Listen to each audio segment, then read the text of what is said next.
Γεια σου, είμαι η Γεωργία Μιλωνά, εκπαιδεύτρια σκύλων και σε καλωσορίζω σε ένα ακόμα επεισόδιο του Σκύλος σε μετάφραση. Στο προηγούμενο επεισόδιο μιλήσαμε για την εκπαίδευση πέρα από την υπακοή και για το πώς η σύγχρονη εκπαίδευση φτάνει σε ένα βαθύ σύστημα μάθησης νοοτροπίας ψυχικής ισορροπίας. Αν δεν το έχεις ακούσει, σου προτείνω να το βάλεις πριν από το σημερινό επεισόδιο, για να καταλάβεις πόσο σημαντική είναι η επιλογή που έχεις να κάνεις. Σου έχω το σύνδεσμο κάτω στην περιγραφή. Σήμερα λοιπόν θα μιλήσουμε για κάτι που μπορεί να αλλάξει εντελώς τη σχέση σου με το σκύλο σου. Τον σύγχρονο επαγγελματία εκπαιδευτή σκύλων. Ποιος είναι, τι σημαίνει να είναι πιστοποιημένος και γιατί αυτή η επιλογή είναι δώρο μεγάλης αξίας. Αν έχεις σκύλο, αν σκέφτεσαι να αποκτήσεις ή αν απλώς θέλεις να καταλάβεις καλύτερα αυτή τη σχέση, αυτό το επεισόδιο είναι για σένα. Η σχέση ανθρώπου και σκύλου είναι μία από τις πιο παλιές και δυνατές συνδέσεις που έχει δημιουργήσει ο άνθρωπος με ένα άλλο είδος. Είναι όμορφη, είναι μοναδική, αλλά δεν είναι πάντα εύκολη. Οι παρεξηγήσεις, οι διαφορετικές ανάγκες, οι λάθος προσδοκίες και η έλλειψη κοινής γλώσσας μπορούν να δημιουργήσουν δυσκολίες που επηρεάζουν την καθημερινότητα και των δύο. Και εδώ ακριβώς αναδεικνύεται ο ρόλος του εκπαιδευτή. Έρχεται ως μεταφραστής, μία γέφυρα ανάμεσα σε δύο είδη, ένας υποστηρικτής αυτής της σχέσης που αξίζει να ανθίσει. Ποιος είναι λοιπόν? Δεν αρκεί να ξέρει από σκύλους, επειδή είχε ο ίδιος. Είναι σημαντικό, ναι, αλλά η αγάπη από μόνη της δεν αρκεί. Ο σύγχρονος εκπαιδευτής είναι κάποιος που έχει επιλέξει αυτό το επάγγελμα συνειδητά και με ευθύνη. Έχει επιστημονική κατάρτιση. Στηρίζεται σε διάφορες επιστήμες, όπως την νευροεπιστήμη, την ψυχολογία, την εθολογία, την ανάλυση συμπεριφοράς και τις σχέσεις ανθρώπου-ζώου. Μελετά και εξελίσσεται συνεχώς. Δεν εφαρμόζει κόλπα ούτε μαγικές λύσεις, αλλά βλέπει τον σκύλο και την οικογένειά του ως μοναδική περίπτωση. Ακούει, παρατηρεί, αναγνωρίζει τα βαθύτερα αίτια μιας συμπεριφοράς και διδάσκει χωρίς να επιβάλλεται. Δεν έχει στόχο να διορθώσει το σκύλο, γιατί δεν είναι μηχάνημα προς επιδιόρθωση. Αναζητά να καταλάβει τι πραγματικά συμβαίνει και έτσι βοηθά ανθρώπους και σκύλους να καταλάβουν ο ένας τον άλλον. Το βλέπω συχνά σε οικογένειες που έρχονται.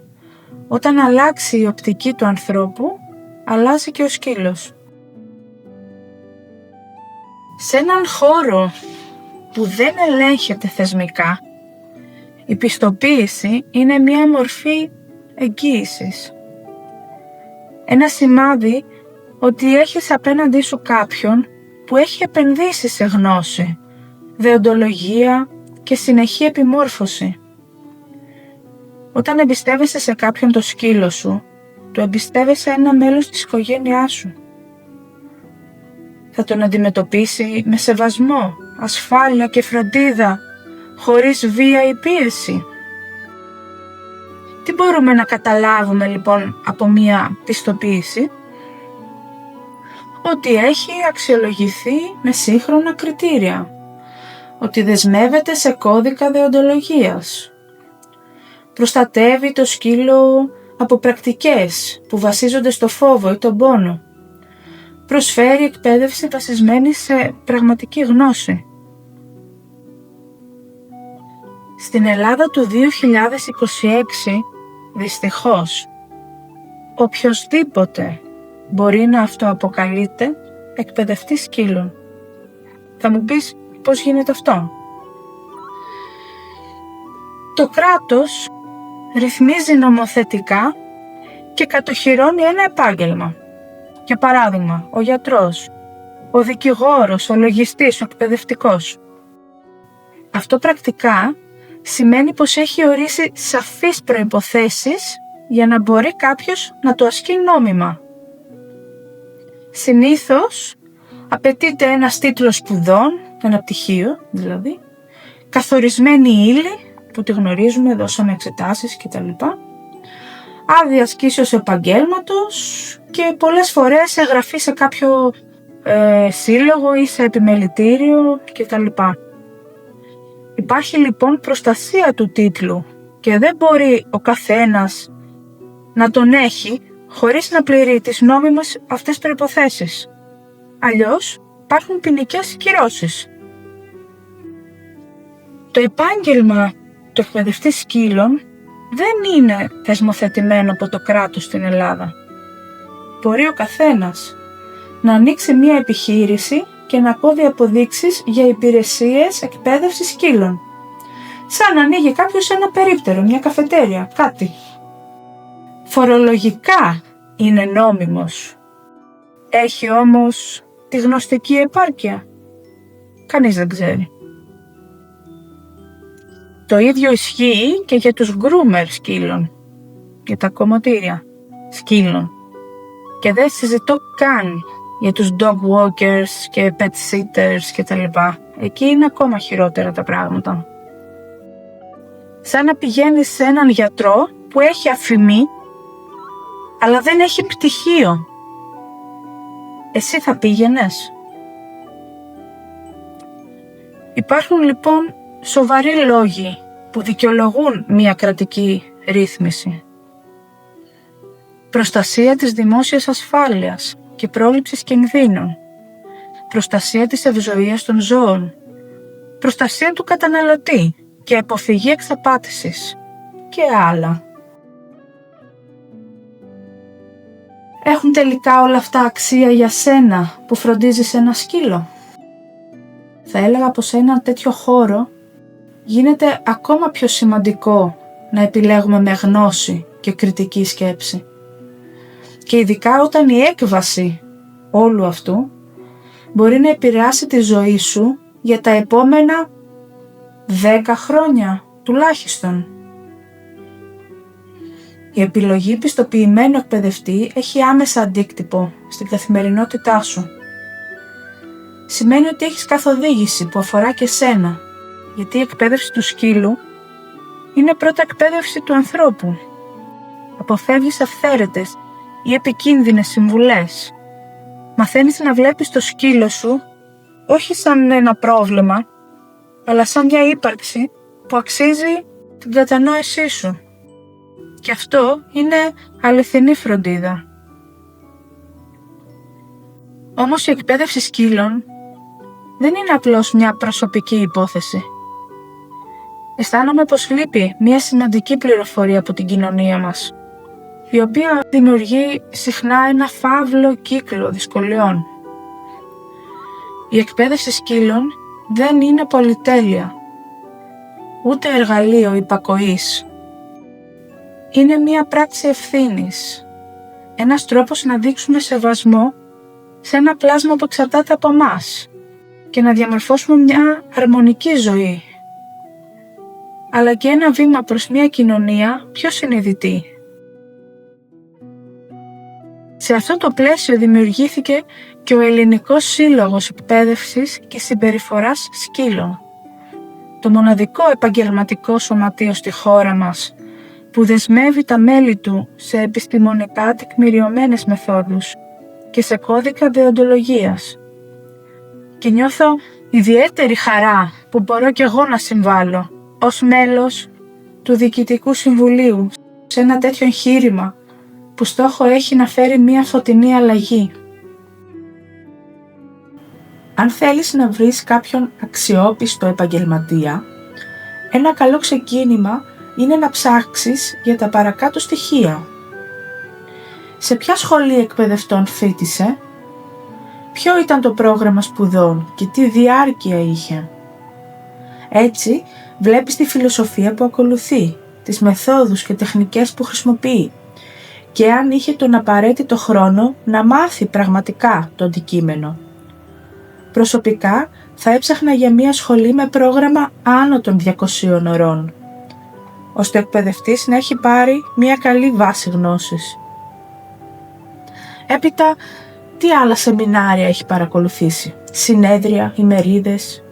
Ένας καλός τρόπος να δεις εάν επενδύει στη συνεχιζόμενη εκπαίδευση, ώστε να σου προσφέρει καλύτερες υπηρεσίες.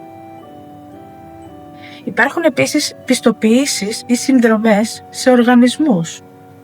Υπάρχουν διεθνείς οργανισμοί, θα σου έχω κάποιους κάτω στην περιγραφή, που αξιολογούν τα μέλη τους και τα δεσμεύουν σε κώδικα δεοντολογίας, όπως στην Ελλάδα είναι και ο ΕΛΣΕΣ που σου είπα πριν.